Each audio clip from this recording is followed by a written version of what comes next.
Mais d'abord, cette question, se dirige-t-on vers une escalade du conflit au Proche-Orient? Les États-Unis ont frappé 85 cibles en Irak et en Syrie la nuit dernière.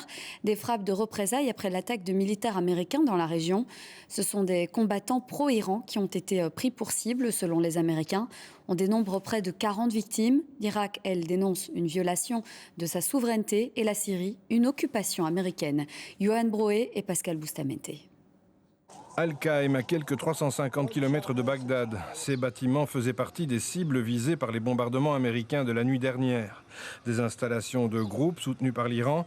4 sites ont aussi été touchés en Syrie.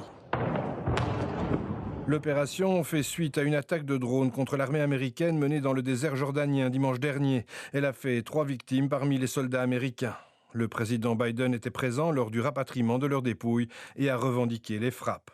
Nous ne cherchons pas de conflit au Moyen-Orient ni ailleurs dans le monde, mais à tous ceux qui cherchent à nous faire du mal, nous répondrons. Les bombardiers long courrier ont visé des sites soutenus par la République islamique d'Iran en réponse à plus de 165 attaques contre les troupes américaines déployées en Irak et en Syrie, mais aucune frappe sur l'Iran lui-même. What we're not seeing yet, and which we have seen calls for from some in the United States, including some very influential lawmakers, is a direct confrontation between the United States and Iran.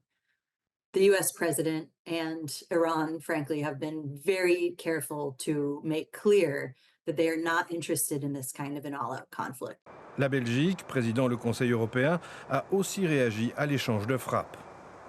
We've heard this morning and yesterday evening, night, that there are retaliations, airstrikes from the United States targeting Iranian interests in Iraq and Syria.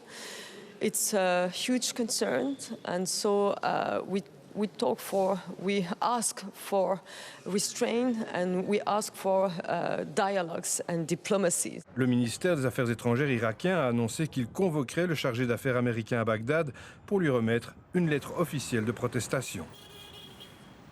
Et on l'apprend ce soir, le Conseil de sécurité des Nations Unies se réunira en urgence lundi à la demande de la Russie suite à ces frappes menées par les États-Unis.